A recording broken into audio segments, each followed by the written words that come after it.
Hello, future officers. Welcome to D's Coded. A very good morning to all of you guys. I hope आप सभी की studies बहुत अच्छी चल रही होंगी।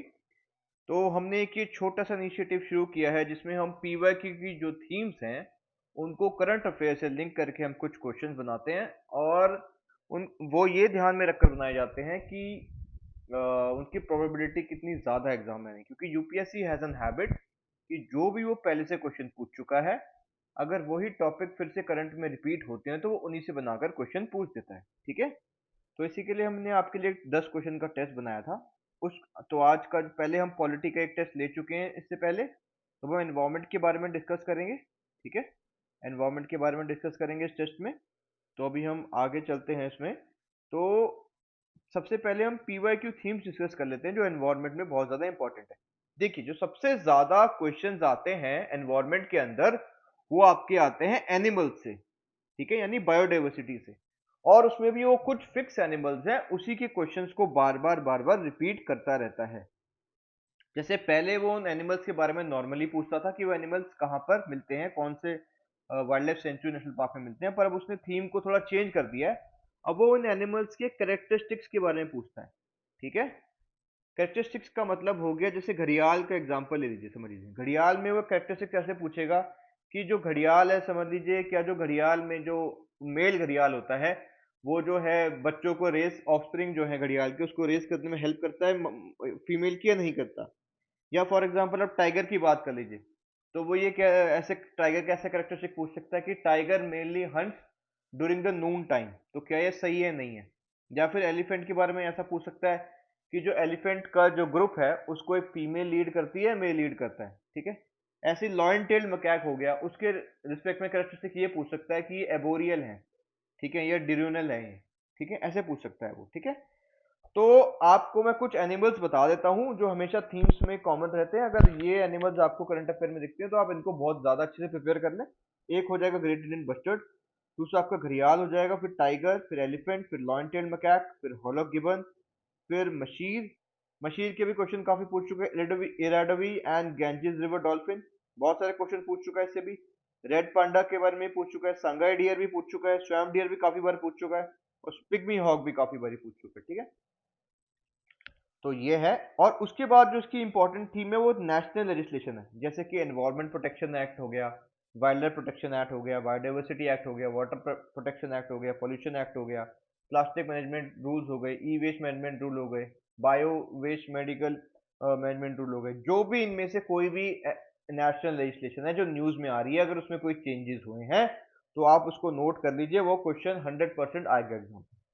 फिर इंटरनेशनल जो लेजिस्लेशन है उनसे पूछता है ये, जैसे कि आईयूसीएन की रेड लिस्ट में कुछ नई चीज आई है, नए एनिमल्स ऐड हुए हैं या नए एनिमल रिमूव हुए हैं, या फिर जो ये आपका मॉन्ट्रैक्स रिकॉर्ड होता है इसमें कोई नया वेटलैंड रिमूव हुआ है या फिर डिलीट हुआ है, या फिर जो वेटलैंड इंटरनेशनल में अंदर जो नए वेटलैंड्स को ऐड किया जाता है उस पर ध्यान दीजिए। जो नए वेटलैंड्स ऐड किए जाते हैं वो इंडिया के अंदर कहाँ पर है वो वेटलैंड, उन वेटलैंड्स का क्या कैरेक्टरिस्टिक्स है इंपॉर्टेंट, वो पूछ लेता है ये। ठीक है, यूएनसीबीडी की कोई मीटिंग हुई है उसके बारे में पूछ लेगा, साइट्स की कोई मीटिंग हुई है उसके बारे में पूछ लेगा। ठीक है, Minamata convention, UN F triple C या मॉन्ट्रियल प्रोटोकॉल से रिलेटेड कोई मीटिंग हुई है, तो जो ये मीटिंग्स होती है इनको पूछता है। ठीक है, अभी जैसे रिसेंटली COP16 हुआ यूएनसीबीडी का, तो इससे पूछ सकता है वो। ठीक है, तो जो पोल्यूशन है वो इसका एक और बहुत इंपॉर्टेंट टॉपिक है। जो पोल्यूशन में अगर कोई नई टेक्नोलॉजी आ रही है उस पोल्यूशन को सॉल्व करने के लिए, और सोर्सेज ऑफ पोल्यूशन सबसे इंपॉर्टेंट इसका रहता है कोल, सबसे ज्यादा पूछता है कोल से। ठीक है, या फिर ये पूछ लेगा कि कोल से या फिर पेट्रोलियम का यूज करने से या फिर जो व्हीकल्स का एग्जॉस्ट होता है उसमें से क्या पोल्यूटेंट निकलता है, मतलब कि जहां से अभी पोल्यूटेंट निकल रहा है सोर्स से, उसमें से कौन कौन से पोल्यूटेंट निकलते हैं। जैसे कि अगर आपने फॉरेस्ट फायर हो गई तो उसमें से क्या क्या निकलेगा पोल्यूटेंट में, ये ऐसे पूछ लेता है। ठीक है, फिर नई टेक्नोलॉजी कोई उस पोल्यूशन को रिड्यूस करने के लिए, जैसे कि कोल के लिए फ्लू गैस डिसल्फ्यूरेशन होती है। ठीक है, ये हो जाती है एक। ठीक है, स्क्रबर मेथड होता है कोल पोल्यूशन को रोकने के लिए, तो वो पूछ लेगा ये। ठीक है, फिर अगर कोई वेटलैंड न्यूज में है तो उससे क्वेश्चन जरूर बनाता है ये।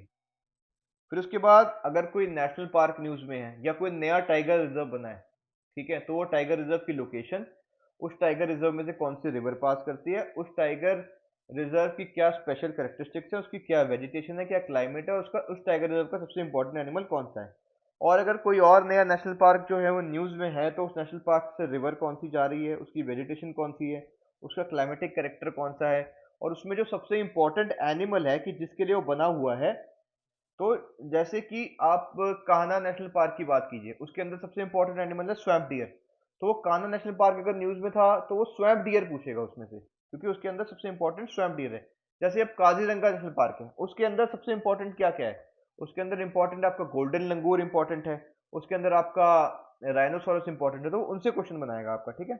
फिर अगर मैंग्रोव से रिलेटेड कुछ आता है तो वो पूछेगा वो मैंग्रोव के कैरेक्टरिस्टिक्स क्या होते हैं, ठीक है।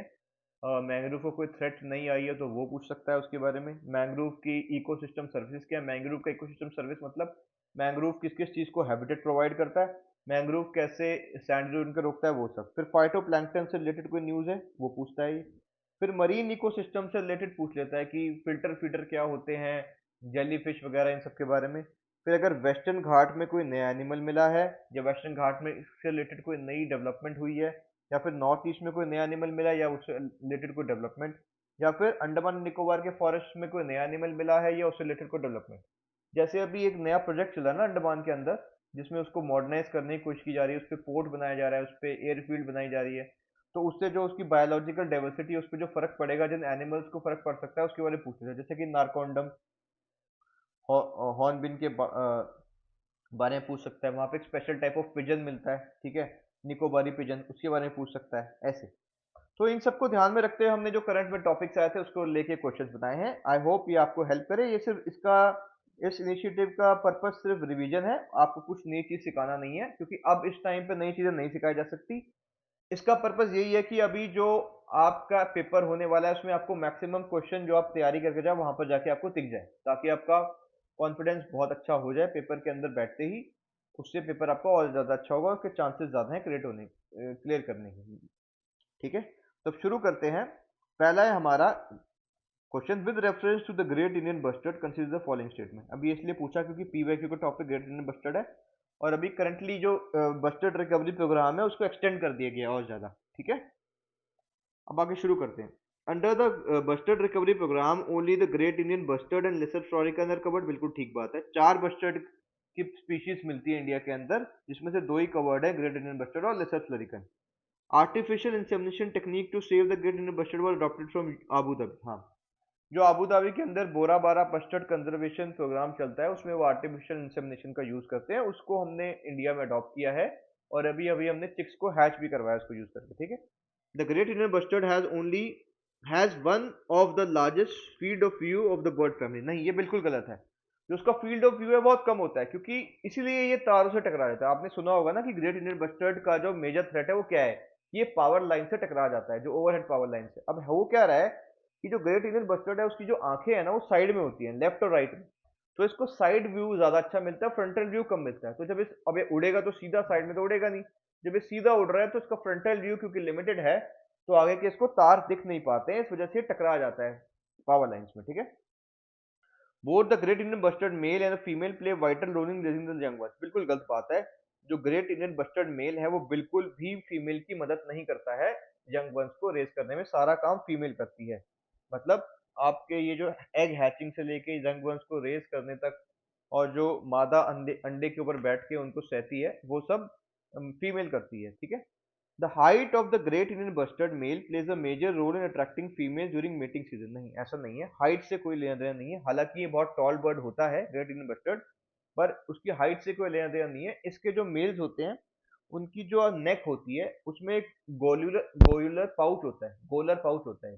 तो उसमें ये हवा भर लेते हैं, उसमें एयर फिल कर लेते हैं, और फिर जब इस एयर को ये आपके एक्सेल करते हैं तो एक आपकी हमिंग साउंड आती है। तो जो भी मेल जितनी ज्यादा तेज इस हमिंग साउंड को प्रोड्यूस करता है, फीमेल उससे ही ज्यादा अट्रैक्ट होती है। अब हम थोड़ा सा जो इसमें चीजें दी गई हैं उसके बारे में पढ़ लेते हैं। बस्टर्ड रिकवरी प्रोग्राम ये 2013 में शुरू हुआ था, और अब इसको 2033 तक एक्सटेंड कर दिया गया, 2033 तक इसको एक्सटेंड कर दिया गया। इसके अंदर 2 स्पीशीज कवर्ड है, 4 स्पीशीज ऑफ बस्टर्ड मिलती है इंडिया में, जिसमें 2 स्पीशीज कवर्ड है, तो ग्रेट इंडियन बस्टर्ड और लेसर फ्लोरिकन, ठीक है। इसको चलाता कौन है बस्टर्ड रिकवरी प्रोग्राम को? Wild life institute of India, और फंड मिलता है कैंपा से। और इसमें कौन कौन पार्टनर्स है? MOEFCC, government of Rajasthan, government of Gujarat and Maharashtra government. ठीक है, अब ग्रेट इंडियन बस्टर्ड के बारे में थोड़ी सी बात कर लेते हैं। ग्रेट इंडियन बस्टर्ड पूरे इंडियन सब कॉन्टिनेंट में मिल सकता है। अगर ये पूछे कि great Indian bustard is found is endemic to India only, ऐसे स्टेटमेंट बनाता है तो गलत है। ये आपका पाकिस्तान में भी मिल सकता है, आपका अफगानिस्तान में भी मिल सकता है आपका। ठीक है, तो सिर्फ आप ये नहीं कह सकते हो कि एंडेमिक है इंडिया में। ठीक है, इंडियन सब कॉन्टिनेंट में मिलेगा। इंडिया में मिल सकता है गुजरात, राजस्थान में, गुजरात में, कर्नाटका, महाराष्ट्र, तेलंगाना और आंध्र प्रदेश। ठीक है, क्रिटिकली एंडेंजर्ड है, part of government of India species recovery programme. जो स्पीशीज रिकवरी प्रोग्राम है ना गवर्नमेंट ऑफ इंडिया का, इसमें 22 स्पीशीज होती है। हाँ, एक बात याद रखिए, जो अभी पीवाईक्यू का टॉपिक हमने डिस्कस किया, इसमें आप 22 जो स्पीशीज हैं, 22 species under species recovery programme, इसको भी ध्यान रखिए। इसमें जितनी भी 22 स्पीसीज है, इन स्पीशीज के सारे करेक्टर्स और ये स्पीसीज जहां जहां मिलती है उन नेशनल पार्क को ढंग से पढ़ने, उसमें से भी क्वेश्चन बहुत ज्यादा बनाते हैं। ठीक है, अब यहाँ आ जाइए। अब इसका करेक्टर क्या होता है? हेवीस्ट फ्लाइंग बर्ड है। इसका जो फ्रंटल विजन है वो बहुत लिमिटेड होता है, आपको बताया दिया क्योंकि इसकी आंखें साइड में होती है। मेल प्रोड्यूस करते हैं humming sound to attract female by filling air in gular pouch. ठीक है, male have no role in raising young one. ठीक है, इसके थ्रेट क्या क्या है? जैसे कि जहाँ पे रहता है वो ग्रासलैंड एरिया है, वहाँ पे डॉग्स हो सकते हैं, वुल्व्स हो सकते हैं, आपके जैकल्स हो सकते हैं, तो वो इनको हंट कर लेते हैं। फिर ये पावर लाइन से टकरा के मर जाते हैं। फिर जो जहाँ पे रहते हैं वो ग्रासलैंड एरिया है, वहाँ पे जो भी फार्मिंग होती है उसमें पेस्टिसाइड का यूज करते हैं, तो ये जब उन ग्रेन्स को खाते हैं या उन पेस्टिसाइड्स को डायरेक्टली कंज्यूम कर लेते हैं, तो उनके लिए वो फेटल हो जाता है। और ये ग्रासलैंड में रहता है। अब ग्रासलैंड कम होते जा रहे हैं क्योंकि लोग उस ग्रासलैंड को रिक्लेम कर रहे हैं, या फिर ग्रासलैंड को आजकल जिस एरिया में ये ग्रेट इंडियन बस्टर्ड पाया जाता है, वहाँ ग्रासलैंड के अंदर क्या हो रहा है कि सोलर पावर प्रोजेक्ट्स लगाए जा रहे हैं, तो इनके जो ग्रासलैंड्स हैं वो कम होते जा रहे हैं। ठीक है, ब्रीडिंग सेंटर इसका राजस्थान जैसलमेर में है। आर्टिफिशियल इंसेमिनेशन टेक्निक हमने अबू धाबी से ली है। ठीक है, अब आगे चलते हैं। इसका हैबिटेट मिलेगा आपको डेजर्ट नेशनल पार्क में, एक तो राजस्थान में जैसलमेर और बाड़मेर डिस्ट्रिक्ट में है, ये दो डिस्ट्रिक्ट में है। फिर नलिया ग्रासलैंड, जिसको बोलते हैं लाला बस्टर्ड सेंचुरी ऑल्सो, जो ये गुजरात में मिलता है आपका। ठीक है, अब थोड़ा सा बात कर देते हैं लेसर फ्लरिकन के बारे में, जो बस्टर्ड रिकवरी प्रोग्राम का दूसरा एक और बस्टर्ड फैमिली का बर्ड है। ये भी क्रिटिकली एंडेंजर्ड है। ये आपको मिलेगा राजस्थान, गुजरात, मध्य प्रदेश, महाराष्ट्र और आंध्र प्रदेश में। ये स्मॉलेस्ट बर्ड है बस्टर्ड फैमिली का। इसका भी थ्रेट है प्रेडेटर से, लॉस ऑफ ग्रासलैंड लॉस और पेस्टिसाइड से। ठीक है, और जो चार बस्टर्ड की स्पीशीज जो टोटल मिलती है इंडिया में, वो है great Indian bustard, lesser florican, फिर है बंगाल फ्लोरिकन और मैक्वींस बस्टर्ड। ठीक है, अब आगे चलते हैं। मैंने आपको बताया था कि वेस्टर्न घाट एक इंपॉर्टेंट टॉपिक है, तो पीवाईक्यू की वजह से वेस्टर्न घाट एक थीम का टॉपिक है। और फिर कर्नाटका गवर्नमेंट ने ना अभी अभी रिजेक्ट कर दिया कस्तूरी रंजन कमेटी रिपोर्ट। कस्तूरी रंजन और गडगिल कमेटी जो है, ये वेस्टर्न घाट के लिए दोनों कमिटीज बनी थी कि जो वेस्टर्न घाट में जो इकोलॉजिकल सेंसिटिव एरिया है वो कहाँ तक होना चाहिए, मतलब वेस्टर्न घाट का जो एरिया है उसको प्रिजर्व करने के लिए क्या क्या स्टेप्स लिए जाने चाहिए, और जो इसका इको सेंसिटिव जोन है उसको डिमार्केट करने के लिए क्या क्या करना चाहिए, कहाँ तक वो इको सेंसिटिव जोन लाई करता है। उसके लिए दो कमिटीज बनी थी, कस्तूरी रंजन कमेटी और गडगिल कमेटी, तो कर्नाटका गवर्नमेंट ने उसको रिजेक्ट कर दिया। अब आगे बढ़ते हैं। Consider the following with respect to Western Ghats eco-sensitive zone. Kasturi Ranjan committee proposed that entire Western Ghats be declared as eco-sensitive zone. नहीं, पूरा का पूरा नहीं, इसने कहा कि 37% कर दो बस डिक्लेयर। ठीक है, गडगिल कमेटी ने जरूर थोड़ा सा कहा था कि कोशिश करिए कि सारे के सारे वेस्टर्न घाट को आप डिक्लेयर कर दें। Only central government has the power to notify any area as eco sensitive area under environment protection act 1986। ये बिल्कुल सही है। इसमें ना स्टेट गवर्नमेंट क्या कर सकती है, स्टेट गवर्नमेंट जो है सेंटर को बता सकती है, एक रिपोर्ट बना सकती है कि आप इस एरिया को जो है इको सेंसिटिव जोन डिक्लेयर कर दीजिए। पर वो सेंट्रल गवर्नमेंट की नोटिफिकेशन से ही डिक्लेयर होगा, और स्टेट गवर्नमेंट इस नोटिफिकेशन को, अगर सेंट्रल गवर्नमेंट ने इस नोटिफिकेशन को जारी कर दिया तो उसको रिजेक्ट नहीं कर सकती, उसको नोटिफिकेशन मानना ही होगा। Madhav Gadgil committee on western Ghat has suggested dividing the western Ghat into 3 zones। हाँ, इसने माधव गडगिल कमेटी ने वेस्टर्न घाट को 3 जोन्स में डिवाइड करने की बात करी है, बिल्कुल ठीक है। A state through which western Ghat passes can reject the central government's notification to declare an area as eco sensitive zone. नहीं, स्टेट गवर्नमेंट रिजेक्ट नहीं कर सकती। ठीक है, सजेशन दे सकती है कि आप इसको चेंज कर दीजिए प्लीज, पर अगर सेंटर ने कह दिया मानना पड़ेगा तो मानना ही पड़ेगा। अब आगे बात करते हैं वेस्टर्न घाट के बारे में। वेस्टर्न घाट कौन कौन से स्टेट से पास करता है? ये आपका पास करता है केरला से, तमिलनाडु से, फिर आपका कर्नाटका, फिर गोवा, फिर महाराष्ट्र और गुजरात से। ठीक है, इसकी हाईएस्ट पीक है अनामुडी, इसमें फॉरेस्ट आपके हैं, एवरग्रीन फॉरेस्ट है जिसमें हर वक्त बारिश होती है, फिर सेमी एवरग्रीन है, फिर मॉइस्ट डेसिडियस है, फिर ड्राई डेसिडियस है। इसमें आपको मिलेंगे आयरन, बॉक्साइड और मैग्नीज के रिजर्व। ये one of the 8 hottest biodiversity hotspot है वर्ल्ड का, और इसका सिर्फ 6% एरिया है इंडिया का, और ये इंडिया की 30% स्पीशीज यहाँ रहती हैं। इसमें आप बर्ड्स, एनिमल्स, प्लांट्स और फिश की स्पीशीज जो है 30% इंडिया की वो यहाँ रहती है वेस्टर्न घाट्स में। इसको यूनेस्को वर्ल्ड हेरिटेज साइट घोषित किया गया 2012 में। ठीक है। अब इसको अलग अलग नाम से अलग अलग जगह पे बोलते हैं। महाराष्ट्र में इसको बोलते हैं सह्याद्री, कर्नाटक और तमिलनाडु में इसको नीलगिरी बोलते हैं, और अनामलाई और कार्डेमम बोलते हैं इसको केरला और तमिलनाडु में। ठीक है। तो सबसे इंपॉर्टेंट दो एनिमल्स हैं यहाँ जो यहाँ के एंडेमिक हैं, जो कहीं और नहीं मिलते हैं, वेस्टर्न घाट्स के अंदर ही मिलते हैं दो एनिमल्स। एक हो जाता है आपका नीलगिरी तार, मैंने आपको बोला था ना कि कोई भी ऐसी जगह जहाँ पे दो एनिमल उसके स्पेसिफिक हैं, उन एनिमल्स के बारे में पूछता है, तो वहाँ पे आपका नीलगिरी थार और रॉयल टेड मकैक के बारे में पूछ सकता है। ठीक है। आपका नीलगिरी थार और रॉयल टेड मकैक इसके एंडेमिक हैं, जो इसके अलावा कहीं नहीं मिलते। नीलगिरी थार के बारे में बात करते हैं। ये एंडेंजर्ड है, ये आपका स्पीशीज रिकवरी प्रोग्राम के अंदर भी शामिल है। ये ओनली माउंटेन ऑन्गुलेट है ऑफ सदर्न इंडिया। ऑन्गुलेट का मतलब जिसके हूव्स होते हैं नीचे पैरों में। ठीक है। तो ये ओनली माउंटेन ऑन्गुलेट है सदर्न इंडिया का। ये एंडेमिक है वेस्टर्न घाट में। लार्जेस्ट पॉपुलेशन इसकी मिलती है एर्नाकुलम नेशनल पार्क में, अनामलाई हिल्स केरला में, और स्टेट एनिमल है तमिलनाडु का। अभी अभी तमिलनाडु गवर्नमेंट ने इसकी पॉपुलेशन काउंटिंग भी शुरू करवाई है। ठीक है। फिर लॉयन टेल मकैक आते हैं, इसको ओल्ड वर्ल्ड मंकी भी कहते हैं। ये वेस्टर्न घाट्स में मिलता है। इसका जो इसके जो है ना, जो इसकी पूरी की पूरी बॉडी तो ब्लैक होती है, पर जो इसका मुंह है उसके आसपास सिल्वर कलर की दाढ़ी या मेन होती है। ये अपर कैनोपी में रहता है, मतलब जो रेन फॉरेस्ट के ट्रीज है उसमें अपर एरियाज में रहता है। एंड इज डिurnal, मतलब ये सिर्फ जो डे लाइट है उसी में एक्टिव होता है। ठीक है। दिन के समय में बहुत, जो सूरज निकलने के बाद थोड़ा सा स्टार्टिंग का टाइम होता है सुबह सुबह का, उसी में ये एक्टिव रहता है आपका। ये एर्बोरियल है। एर्बोरियल का मतलब है सिर्फ ट्रीज में ही रहता है, बहुत रेयरली ये नीचे उतरता है क्योंकि नीचे इसके प्रेडेटर्स रहते हैं। ठीक है। फिर ये ओमनीवोरस है। ये ग्रुप्स में रहते हैं 10 से 12 के, और एक डोमिनेंट अल्फा मेल इस ग्रुप को लीड करता है। इसका कोई स्पेसिफिक ब्रीडिंग सीजन नहीं है, पर ये वेट सीजन में कोशिश करता है मीटिंग करने की, और इसका जेस्टेशन पीरियड है 6 मंथ। ठीक है।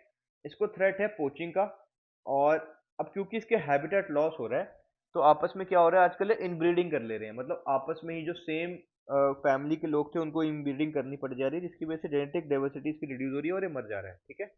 अब आगे चलते हैं। अब इको सेंसिटिव जोन क्या है?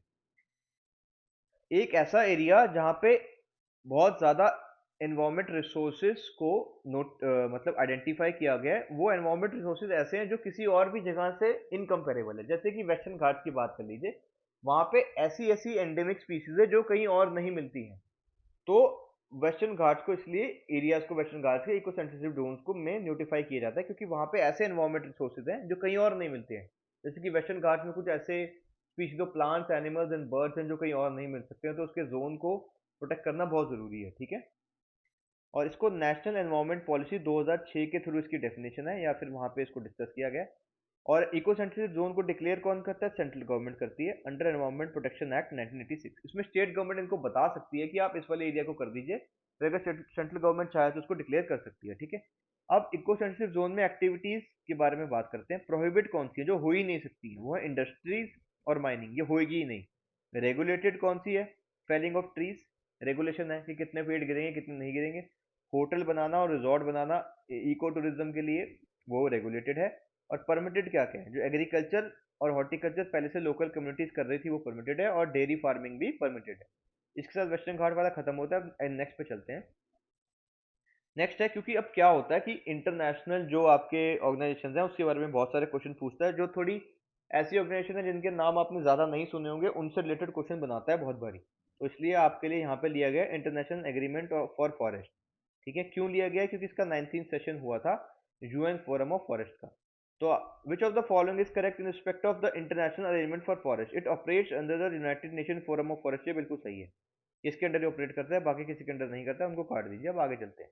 इंटरनेशनल एग्रीमेंट फॉर फॉरेस्ट के बारे में बात करते हैं। ये इस्टेब्लिश हुआ था 2000 में। इसका ऑब्जेक्टिव है management, conservation and sustainable development of all type of forest. ये ऐसे पूछ सकता है स्टेटमेंट बना के कि सभी टाइप के फॉरेस्ट के बारे में नहीं करता, नहीं, सभी टाइप के फॉरेस्ट के बारे में करता है। इसके 5 कंपोनेंट्स हैं आपके। United Nation forum of forest, जिसके अंडर ये काम करता है। ठीक है। फिर आपका कोलैबोरेटिव पार्टनरशिप ऑन फॉरेस्ट, फिर एक global forest financing facilitation network, UN trust fund और UN double F secretary. UN double F का मतलब है UN United Nation forum on forest का सेक्रेटरीट भी इसके अंडर आता है। इसके 5 कंपोनेंट है, ठीक है। अब हम आगे चलते हैं फोर्थ पे। अब देखिए, आपको बताया था कि पीवाईक्यू की थीम है मैंग्रोव। तो अभी अभी क्या हुआ है कि आईयूसीएन ने ना कुनमिंग मॉन्ट्रियल प्रोटोकॉल, जो कुनमिंग मॉन्ट्रियल जो आया था आपका COP15 में, उसके अंडर ना इसने क्या किया आईयूसीएन ने कि जो मैंग्रोव्स हैं उनके बारे में पता लगाया कि कौन से मैंग्रोव्स आपके क्रिटिकली इंडेंजर्ड है, कौन से वल्नरेबल हो रही हैं, इसलिए ये करंट के अंदर न्यूज थी। और दूसरा आपका मैंग्रोव में पीआईक्यू की थीम ही है, इसके बारे में डिस्कस करते हैं। Which of the following is correct in respect of magical mangrove campaign. अब magical mangrove campaign is initiative of WWF and Godrej Industries, ये बिल्कुल ठीक है। जो मैजिकल मैंग्रोव कैंपेन है वो इनिशिएटिव है डब्ल्यूडब्ल्यूएफ का और गोदरेज इंडस्ट्रीज का। ये ग्लोबल मैंग्रोव अलायंस का इनिशिएटिव नहीं, आईयूसीएन का नहीं, इनिशिएटिव अंदर national coastal mission programme of government of India नहीं। ये आपका याद रखिए, अगर ऐसे आ जाए मैजिकल मैंग्रोव कैंपेन किसका है तो डब्ल्यूडब्ल्यूएफ और गोदरेज इंडस्ट्रीज का। अब थोड़ा सा बात करते हैं। अभी अभी आईयूसीएन ने क्या किया, रेड लिस्ट निकाली मैंग्रोव इकोसिस्टम की। उसके अंदर क्या बताया गया कि 50% ऑफ द मैंग्रोव जो हैं वो वल्नरेबल है, या तो या फिर वो एंडेंजर्ड है या क्रिटिकली एंडेंजर्ड है, ठीक है। अब स्टेटस ऑफ इंडियन मैंग्रोव की बात करते हैं। इसमें क्या हुआ, रिपोर्ट के अंदर जो इंडियन मैंग्रोव के बारे में बताया गया कि अंडमान और निकोबार और बे ऑफ बंगाल में जो मैंग्रोव है वो लीस्ट कंसर्न्ड है। साउथ इंडिया के मैंग्रोव क्रिटिकली एंडेंजर्ड है और वेस्टर्न इंडिया के मैंग्रोव वल्नरेबल है, ठीक है।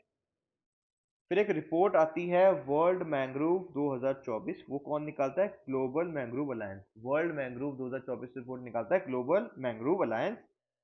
फिर इंडियन फॉरेस्ट रिपोर्ट जो 2023 की आई है, अभी अभी हमारी Indian state of forest report 2023 की जो अभी अभी आई है, जिसको फॉरेस्ट इंस्टीट्यूट ऑफ इंडिया निकालता है, उसके अंदर इंडिया के अंदर जो मैंग्रोव कवर है ना वो इंक्रीज हुआ है। कितने से इंक्रीज हुआ है, 17 स्क्वायर किलोमीटर से। ऐसे पूछ लेता है क्वेश्चन कि according to recent Indian state of forest report the mangrove cover in India है डिक्रीज, डिक्रीज नहीं इंक्रीज हुआ है 17 किलोमीटर स्क्वायर से, ठीक है। अब इंडिया में कहाँ कहाँ मैंग्रोव मेनली मिलते हैं, अंडमान में मिलते हैं, सुंदरबन में, महानदी डेल्टा में, गोदावरी और कृष्णा डेल्टा में, ठीक है। मैंग्रोव जनरली मिलते हैं कॉन्फ्लुएंस ऑफ रिवर और ओशियन के या सी के, ठीक है। अब मैंग्रोव्स के बारे में थोड़ी सी बात कर लेते हैं, मैंग्रोव के कैरेक्टर्स के बारे में। आप खुद से मैंग्रोव के कैरेक्टर्स को पढ़ लीजिएगा, यहाँ पे लिमिटेड ही कराया गया है क्योंकि देखिए टाइम लिमिटेड है और इसको पूरा कराना है, आपको बताना है इंपॉर्टेंट चीजें क्या है। मैंग्रोव, मैंग्रोव एक टाइप का इकोसिस्टम है जो फाउंड होता है आपका कन्फ्लुएंस ऑफ रिवर और सीज पे, ठीक है। इसके अंदर salt tolerant species of trees होती हैं, ठीक है। ऐसी ट्रीज की स्पीशीज होती है जिसके अंदर सॉल्ट टॉलरेंट होते हैं वो, ठीक है। और इसकी जो आपकी रूट्स है ना, इसकी जो मैंग्रोव ट्रीज होती है ये ना एरिएटेड रूट्स होती है। एरिएटेड मतलब कि जो जमीन है, जमीन के अंदर से ऊपर निकली होती है रूट्स बाहर, ठीक है। क्योंकि जब सॉल्ट आ रहा है उसमें पानी के साथ तो रूट्स पे जमा हो जाएगा, तो रूट्स फिर आपका मिनरल और वो सब अच्छे से एब्जॉर्ब नहीं कर पाएगी, उसको एयर नहीं मिल पाएगी। तो इसलिए इसकी जो रूट्स हैं वो हवा में निकली रहती हैं ताकि एयर उसको ठीक से मिल सके, ठीक है। और बाकी ये सॉल्ट टॉलरेट स्पीशीज होती है, मतलब जो सॉल्टी वाटर होता है सी का उसको टॉलरेट कर सकती है। अब ये प्रिवेंट करती है आपकी कोस्टल फ्लडिंग को, सैंड इरोजन को, ठीक है। और जो सुनामी की वेव्स आती है उसके अगेंस्ट भी बैरियर की तरह एक्ट कर लगती है। ये इकोसिस्टम प्रोवाइड सर्विस प्रोवाइड करती है, जैसे कि सुंदरबन जो मैंग्रोव है उसमें मकैक्स रहते हैं, आपके सुंदरबन टाइगर रहता है, वहाँ पे जो हैबिटेट है लोकल, उनको लोकल लोग रहते हैं उनको हैबिटेट मिलता है आपका। फिर सुंदरबन मैंग्रोव क्रैब है, उसको रहने की जगह मिलती है उसमें। ये फिर कार्बन सिक्वेस्ट्रेशन में भी हेल्प करता है। जित अगर आप एक ट्रॉपिकल रेन फॉरेस्ट और एक मैंग्रोव को सेम एरिया को कंसिडर करोगे तो मैंग्रोव जो है वो 3 टाइम्स ज्यादा कार्बन ट्रैप करता है same area of tropical rain forest से कंपेयर करोगे तो, ठीक है। अब आगे चलते हैं नेक्स्ट पे। मैंने आपको बताया था अभी कि पीवाईक्यू के अंदर अभी आपका घड़ियाल जो है वो बहुत इंपॉर्टेंट एक टॉपिक है जो यूपीएससी बार बार रिपीट करता है। आप देख लेना, आप 1980s 1990 के भी क्वेश्चन में देखोगे वहां भी घड़ियाल है। फिर 2000, आप 2017 में चले जाओ, 18 में चले जाओ, वहां भी घड़ियाल पूछा हुआ है आपसे, ठीक है। तो घड़ियाल एक बहुत इंपॉर्टेंट टॉपिक है पीवाईक्यू का, और अभी ये करंट में भी था क्योंकि अभी सारे के सारे जो इंडिया में क्रोकोडाइल्स है उनकी पॉपुलेशन काउंटिंग चल रही है, ठीक है। तो बात करते हैं, गेंजेटिक रिवर डॉल्फिन एंड घड़ियाल are known to share common habitat. ये बिल्कुल ठीक बात है, जो गेंजेटिक रिवर डॉल्फिन है घड़ियाल है वो सेम हैबिटेट शेयर करते हैं। क्यों क्यों करते हैं, देखिए। अब जो गेंजेटिक रिवर डॉल्फिन है वो गंगा में मिलती है, ठीक है। अब गंगा की ट्रिब्यूटरी कौन सी है, यमुना। ठीक है, और यमुना की ट्रिब्यूटरी है चंबल। फिर जो गंडकटी रिवर डॉल्फिन है ये यमुना से होते हुए चंबल में आ जाती है। और ये जो घड़ियाल है यमुना से होते हुए चंबल, ये चंबल से यमुना से होते हुए गैंजीज में जा सकता है। तो ये दोनों क्योंकि वाटर के अंदर है तो इधर से उधर मूव कर सकते हैं, तो दोनों सेम हैबिटेट शेयर करते हैं, बिल्कुल ठीक बात है ये। ठीक है, अब आगे बात करते हैं। अब ये कहता है द घड़ियाल मोस्टली पॉपुलेट गैंजेस रिवर। सबसे ज्यादा घड़ियाल गैंजेस रिवर में मिलते हैं? नहीं, चंबल में मिलते हैं सबसे ज्यादा। गंगा में भी मिलते हैं थोड़े बहुत, तो सबसे ज्यादा चंबल रिवर में मिलेंगे आपको। ठीक है। मेल घड़ियाल is known to be very aggressive and consume is young ones leading to population decline. Male घड़ियाल एग्रेसिव तो होता है, ये ठीक बात है, पर यंग वंस को कंज्यूम नहीं करता, बल्कि ये ही अपने यंग वंस का ध्यान रखता है। जब फीमेल अपने एग देके नेस्ट को छोड़ जाती है, तो जब उस नेस्ट से हैचलिंग्स निकलते हैं, छोटे छोटे घड़ियाल के बच्चे निकलते हैं, तो ये जो मेल घड़ियाल होता है ये अपनी जो बैक है उसके ऊपर इन घड़ियाल्स को इधर से उधर मोबिलाइज करता है, लेके जाता है, और पूरा उनके आसपास एक सर्कल बना के रखता है ताकि इसको कोई भी और प्रेडेटर आके खा ना सके। तो ये बहुत ध्यान रखते हैं अपने यंग वंस का, तो ये चीज गलत है। द पॉपुलेशन ऑफ घड़ियाल need still water to survive. नहीं, ये इनको फ्लोइंग वाटर ही पसंद है। ठीक है, अब थोड़ा सा घड़ियाल के बारे में बात कर लेते हैं। ये पहली बात तो क्रिटिकली एंडेंजर्ड है। ठीक है, क्रिटिकली एंडेंजर्ड है। दूसरा, ये जनरली फिश खाता है, फिश खाना पसंद करता है। क्यों फिश खा पाता है ये? सिर्फ क्योंकि जो इसका आप देखोगे, जो इसके आगे इसका माउथ होता है, जो इसकी बीक टाइप स्ट्रक्चर होता है, वो बहुत नैरो होता है। ठीक है, बहुत नैरो होता है, एक बीक की तरह होता है, बहुत नैरो। जैसे कि आपने सारस क्रेन देखा, उसकी बीक होती है, वैसे इसका बहुत नैरो एक आगे बीक होती है। ठीक है, घड़ियाल की।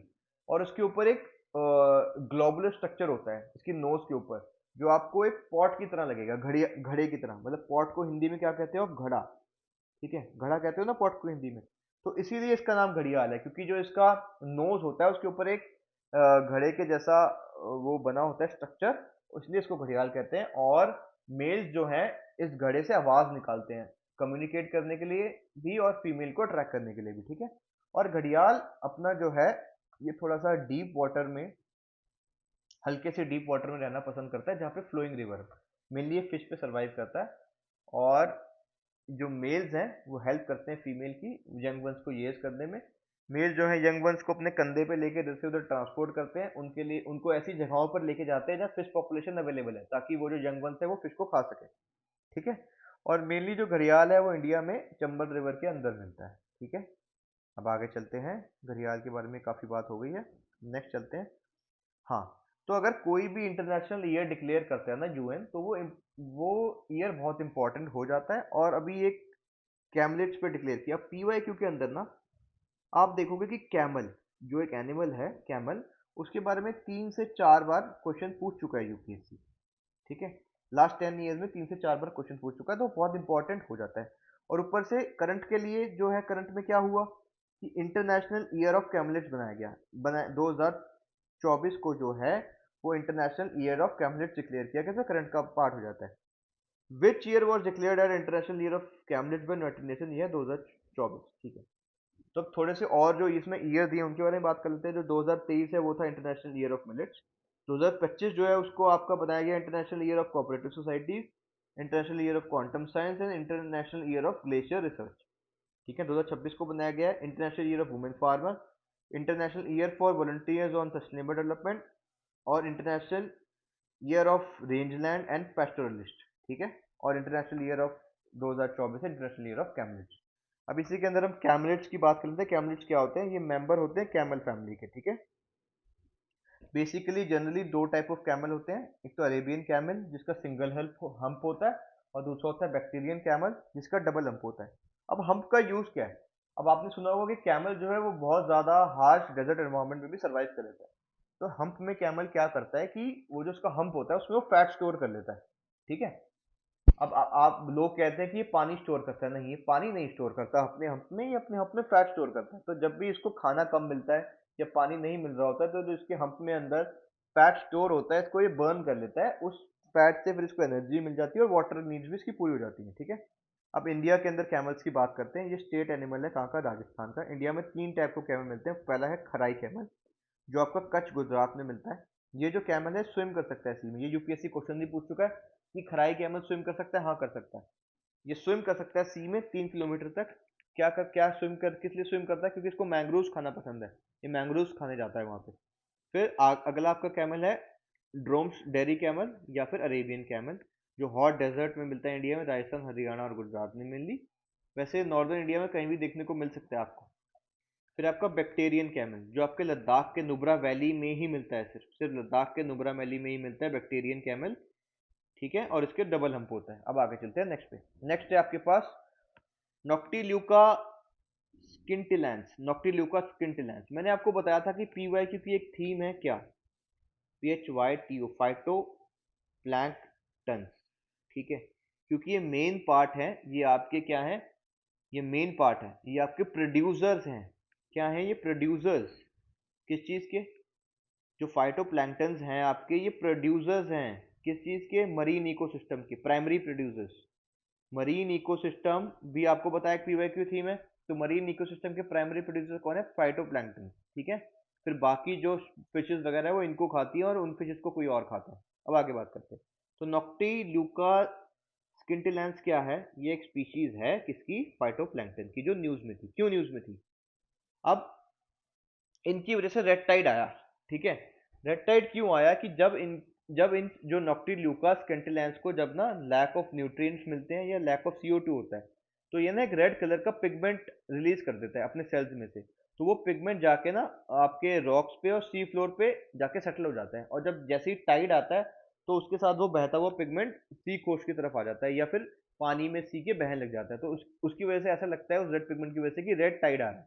ठीक है, इस प्रोसेस को कहते हैं, जिस प्रोसेस के थ्रू ये जो प्लैंक्टन्स है नॉक्टिलुका स्किंटिलैंस, ये जिसके थ्रू आपके ये जो पिगमेंट छोड़ता है उसको उस प्रोसेस को बोलते हैं प्लैंक्टन क्रैश। ठीक है, जिस प्रोसेस की वजह से ये पिगमेंट को छोड़ता है उसको बोलते हैं प्लैंक्टन क्रैश। तो प्लैंक्टन क्रैश भी एक ये टर्म को पूछ सकता है कि ये क्या है। ठीक है, अब आगे चलते हैं। अगला है हमारा, आपको बताया था पीवाईक्यू के, एक पीवाईक्यू की थीम है यूएनसीबीडी, और अभी अभी रिसेंटली COP16 हुआ है टू द यूएनसीबीडी। यूएनसीबीडी क्या है? अब बात करते हैं आगे। With reference to United Nation convention on biological diversity, which of the following is correct? United Nation, UNCBD क्या है? United Nation convention on biological diversity. The treaty to the UNCBD is non-legally binding and was adopted at Earth Summit in Brazil 1992। ये बिल्कुल सही बात है कि ये adopt हुई थी अर्थ समिट और इन रियो ड्रे जनेरियो ब्राजील 1992 में, बट ये इंटरनेशनली लीगली बाइंडिंग ट्रीटी है, ये नॉन लीगली बाइंडिंग नहीं है, तो ये गलत हो जाएगा। नॉन लीगली बाइंडिंग, ये लीगली बाइंडिंग ट्रीटी। ठीक है, the 16th conference of party COP to the UNCBD held at Cali was the first COP to be to the UNCBD after adoption of Kunming Montreal Protocol of Framework। बिल्कुल सही बात है। कन्मिंग biodiversity protocol कब आया? COP15 में, और उसके बाद जो सबसे पहला हुआ उसको हुआ COP16। ठीक है, तो ये बिल्कुल सही है। COP18 COP at UNCBD would be held at Yerevan Armenia. नहीं, 17th होगा, 18 नहीं 17th होगा। The treaty to UNCBD entered into force in the year 1994। नहीं, गलत बात है। इंडिया ने अडॉप्ट किया था 1994 में और फोर्स में आया था 1993 में। अब बात कर लेते हैं थोड़ी सी यूएनसीबीडी के बारे में। यूएनसीबीडी का फुल फॉर्म है United Nation convention on biological diversity. इसका सेक्रेटेरिएट है मॉन्ट्रियल कनाडा में। अब जिस तरीके से यूपीएससी आपसे क्वेश्चन पूछ सकता है यूएनसीबीडी के बारे में, उसी के सिर्फ पॉइंट लिए गए हैं। ये सेक्रेटेरिएट पूछ लेता है कि कहाँ पर है, तो मॉन्ट्रियल कनाडा में है। तो ऐसे भी पूछ लेता है क्या ये लीगली बाइंडिंग है? नहीं है, हाँ ये इंटरनेशनली लीगली बाइंडिंग ट्रीटी है। फिर ये ऐसे पूछ लेता है कि कब अडॉप्ट हुई थी? ये अडॉप्ट हुई थी आपकी 1992 में। कहाँ पर? अर्थ समिट रियो ब्राजील में। ठीक है, फिर ये पूछ लेता है कि ये कब फोर्स में आई? ये फोर्स में आई आपकी 1993 में। और फिर ये पूछता है किसके अंडर ऑपरेट करती है? ये ऑपरेट करती है यूनाइटेड नेशन एनवायरमेंट प्रोग्राम के अंडर, यूएनईपी के under, United Nation environment programme. फिर ये पूछ लेता है इसका ऑब्जेक्टिव क्या है? इसका ऑब्जेक्टिव है conservation of biological diversity and sustainable use of its components। ठीक है, fair and equitable sharing of benefits। ठीक है, इसके ऑब्जेक्टिव है conservation of biological diversity, sustainable use of its component, fair and equitable sharing of benefits. India इसका party बना 1994 में, याद रखिएगा, पूछ लेता है। यूएस इसका पार्टी नहीं है। अब प्रोटोकॉल और टारगेट जो है ना, इसके अंडर वो कौन कौन से हैं सीबीडी के, यूएनसीबीडी के अंडर कौन कौन से प्रोटोकॉल और टारगेट है? पहला है कार्टिजिना प्रोटोकॉल एंड बायोसेफ्टी। इसमें जो लिविंग एंड मॉडिफाइड ऑर्गेनिजम्स है ना आपके, जैसे कि आपने वैक्सीन बनाने के लिए किसी बैक्टीरिया वायरस को मॉडिफाई किया, ठीक है, या फिर आपने जेनेटिक इंजीनियरिंग करी, तो उन ऑर्गेनिजम्स को सेफ हैंडलिंग करने के लिए प्रोटोकॉल है कार्टेजिना प्रोटोकॉल। फिर नगोया प्रोटोकॉल है access and benefit sharing.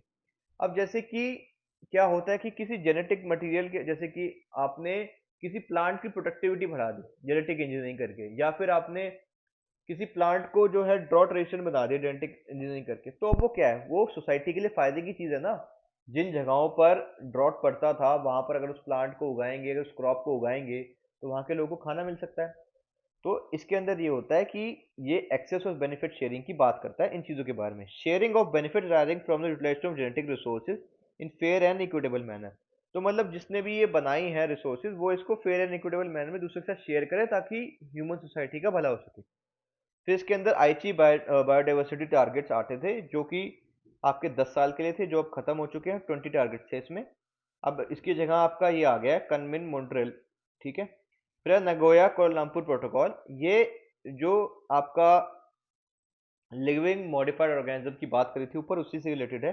International rules and procedures in the field of liability and redress relating to living and modified organism. Nagoya Kuala Lumpur में क्या है कि समझ लीजिए ये कोई बैक्टीरिया वायरस जो आपने डिजाइन किया, ये लीक हो गया एनवायरनमेंट, तो आप इसके लिए किसको रिड्रेस करेंगे या फिर लायबल ठहराएंगे, तो ये उसकी बात करता है, ठीक है। अब आगे बात करते हैं हम कंगमिन मॉन्ट्रियल प्रोटोकॉल की। ये आया आपका सीओपी 15 में 2022 में। ये सक्सेसर है आईटी टारगेट्स का 2011 से 20 तक जो आते थे यूएनसीबीडी के अंदर। ये नॉन बाइंडिंग है, ठीक है। To halt and reverse biodiversity, इसका टारगेट है हॉल्ट करना और रिवर्स करना बायोडाइवर्सिटी लॉस बाय 2023। फिर इसका 13 टू 30 टारगेट, जिसके अंदर कंजर्व करने हैं आपको 30% of the organisms on the land, sea and inland, मतलब 30% of organ 30% of ecosystem of आपका टेरेस्ट्रियल लैंड और सीज और इनलैंड वाटर पे, और 30% रिस्टोरेशन ऑफ इकोसिस्टम बाय 2030, ठीक है। रिड्यूस करना है introduction of invasive species by 50% by 2030। Benefit sharing mechanism को लाना है for genetic resources and traditional knowledge, ये इसकी बात है। 30 to 30 टारगेट याद रखिएगा, बहुत इंपॉर्टेंट है। इसके अंदर आपका क्या होता है कि conservation restoration of the 30% of the degraded habitat on terrestrial land, sea, ठीक है, इन जगहों पर जो भी हुआ था, लॉस हुआ था, उसको ठीक करना। फिर आपको बताया था कि इंडियन फॉरेस्ट रिपोर्ट जब भी नई आएगी, उसमें से क्वेश्चन आना 100% तय है। तो पीवाईक्यू का ही टॉपिक है ये भी। ISFR Indian state of forest report, ये भी पीवाईक्यू का टॉपिक है, इससे क्वेश्चन आपका हर बारी आता है। तो आप पीवाईक्यू में ऊपर यहाँ मेंशन कर लो इसे, कि आपका Indian state of forest report, इससे एक क्वेश्चन पक्का आएगा हमेशा। तो अभी 2023 की रिपोर्ट अभी पब्लिक हुई है, तो उस रिपोर्ट में से भी क्वेश्चन आ सकता है। तो पहले क्वेश्चन देखते हैं। Recently, according to recently release Indian state of forest report 2023, the correct sequence in descending order for the largest increase in forest in tree cover in the Indian state is. तो सबसे ज्यादा tree cover कहाँ increase हुआ descending में? सबसे ज्यादा छत्तीसगढ़ में है, फिर उत्तर प्रदेश में, फिर उड़ीसा में, फिर राजस्थान में। जो इंक्रीज हुआ है सबसे ज्यादा, इंक्रीज कहाँ हुआ? छत्तीसगढ़ में, फिर उत्तर प्रदेश, फिर उड़ीसा, फिर राजस्थान में, ठीक है। डिसेंडिंग पूछा ना, तो सबसे कम इंक्रीज राजस्थान में था ओवरऑल। तो बाकी सारे स्टेटमेंट गलत हैं। अब देखिए इसके अंदर जितने भी इसमें फैक्ट्स दिए गए रिपोर्ट में, सारे तो नहीं लिए जा सकते, क्योंकि टाइम ऑफ जो जो टाइम है हमारे पास वो लिमिटेड है। कुछ जो इंपॉर्टेंट हमें लगते हैं कि जिस जो क्वेश्चन पूछ लेता है, क्योंकि जनरली जो क्वेश्चन पूछता है उसके अंदर ये सीक्वेंस में लगवाने की ही पूछता है कि सबसे ज्यादा फॉरेस्ट कवर कहाँ है, सबसे ज्यादा मैंग्रोव कवर कहाँ है, सबसे ज्यादा लॉस कहाँ हुआ, ठीक है, ऐसे वाले क्वेश्चन को सीक्वेंस में लगाने के लिए पूछता है, असेंडिंग डिसेंडिंग ऑर्डर वाले जो अब तक क्वेश्चन आए। तो बात करते हैं ISFR Indian state of forest report 2023 की। ये निकालता है फॉरेस्ट सर्वे ऑफ इंडिया हर 2 साल में सिंस 1987, ठीक है। अब इसके अंदर जो top forest and tree cover है वो कहाँ कहाँ पे सबसे ज्यादा फॉरेस्ट और ट्री कवर कौन से स्टेट में? सबसे ज्यादा मध्य प्रदेश, फिर अरुणाचल, फिर महाराष्ट्र। इसको याद कर लो कि सबसे ज्यादा आपके फॉरेस्ट और ट्री कवर का है महाराष्ट्र, फिर अरुणाचल, फिर महाराष्ट्र, वो sorry Madhya Pradesh, Arunachal, Maharashtra. Region wise maximum forest and tree cover loss, region wise अगर हम बात करें कि सबसे ज्यादा ट्री कवर और मैंग्रोव लॉस कहाँ कर हुआ है, सबसे ज्यादा ट्री कवर लॉस हुआ है नॉर्थ ईस्ट में, फिर वेस्टर्न घाट्स में, और फिर सबसे ज्यादा मैंग्रोव लॉस हुआ है। सबसे ज्यादा ट्री कवर लॉस हुआ नॉर्थ ईस्ट में, फिर आपका वेस्टर्न घाट में लॉस हुआ है रीजन वाइज, फिर आपके मैंग्रोव लॉस हुए हैं, ठीक है। डिक्रीज इन फॉरेस्ट कवर, सबसे ज्यादा डिक्रीज जो हुआ है फॉरेस्ट कवर वो एमपी में हुआ है, फिर कर्नाटका में, फिर लद्दाख में, फिर नागालैंड में। तो फॉरेस्ट कवर सबसे ज्यादा डिक्रीज हुआ वो मध्य प्रदेश में, फिर कर्नाटका, फिर लद्दाख, फिर नागालैंड में। और सबसे ज्यादा इंक्रीज जो है फॉरेस्ट कवर वो है छत्तीसगढ़ में, फिर उत्तर प्रदेश, फिर उड़ीसा, फिर राजस्थान। ठीक है। बैम्बू रिसोर्सेज सबसे ज्यादा कहाँ है? मध्य प्रदेश, अरुणाचल और महाराष्ट्र। मैंग्रोव सबसे ज्यादा कहाँ है? वेस्ट बंगाल, फिर आपका गुजरात, फिर अंडमान निकोबार। एग्रो फॉरेस्ट्री सबसे ज्यादा कहाँ है? महाराष्ट्र में, कर्नाटका और उड़ीसा में। फिर टाइगर रिजर्व जहाँ पे सबसे ज्यादा फॉरेस्ट फायर लगी वो था नागार्जुन सागर सिरसिल्लम टाइगर रिजर्व आंध्र प्रदेश के अंदर, फिर इंद्रावती टाइगर रिजर्व छत्तीसगढ़ में, फिर वाल्मीकि टाइगर रिजर्व बिहार में। अब ये टाइगर रिजर्व तीनों हो गए, इन टाइगर रिजर्व को भी सर्च कर लें क्योंकि ये फॉरेस्ट रिपोर्ट में दिए गए हैं, तो इन टाइगर रिजर्व से भी वो डायरेक्ट क्वेश्चन बना सकता है। ठीक है। अब हम आगे चलते हैं थोड़ा सा, इस फॉरेस्ट रिपोर्ट को आप खुद पढ़ लीजिएगा। अब है टीएन गोदावर, अब था एक ये टीएन गोदावरम जजमेंट। अब क्या है कि ऐसे कोई टॉपिक होते हैं ना कि सेग्रेड ग्रूव्स हो गए या ग्रासलैंड हो गए, ये यूपीएससी के पीवीक्यू के थीम का टॉपिक है। और अभी अभी रिसेंटली सुप्रीम कोर्ट ने जजमेंट दी है सेग्रेड ग्रूव के अंदर, जिसने उसने बोला है कि ट्रीज के अंदर सेग्रेड ग्रूव भी शामिल होंगे, जो वाइडर डेफिनेशन में आता है ट्रीज के। तो टीएन गोदावरम जजमेंट जो थी एक, वो ना डेफिनेशन ऑफ फॉरेस्ट के बारे में थी कि फॉरेस्ट के अंदर क्या क्या चीजें आ सकती हैं, वो डिफाइन किया था जजमेंट ने। इसने जो फॉरेस्ट की डेफिनेशन थी उसको बहुत वाइड कर दिया था टीएन गोदावरम जजमेंट में, ये से रिलेटेड है। तो ये केस जो है सुप्रीम कोर्ट में जिसमें वर्डिक आई है सेक्रेड ग्रुप्स, ये राजस्थान के अंदर का केस था कि जो सेक्रेड ग्रुप्स हैं ओरांस राजस्थान में, उससे रिलेटेड केस था। तो ये सीक्रेट ग्रुप्स को भी अब फॉरेस्ट के अंदर आइडेंटिफाई किया जा सकता है क्योंकि जो फॉरेस्ट की डेफिनेशन है वाइड हो गई है टीएन गोदावरम जजमेंट के बाद से। तो डायरेक्टली टीएन गोदावरम जजमेंट क्या है, किससे रिलेटेड है, डेफिनेशन ऑफ फॉरेस्ट से ये पूछ सकता है। तो किस किस टाइप के सीक्रेट ग्रुप्स है राजस्थान में? एक होता है वानिस, एक होता है केंकरीज, एक ओरांस, एक संबलाट, एक एक एक होता है ढैंस, और एक होता है देवबानी। ठीक है। तो जितने भी और सीक्रेट ग्रुप्स हैं आप उनको पढ़ लीजिए।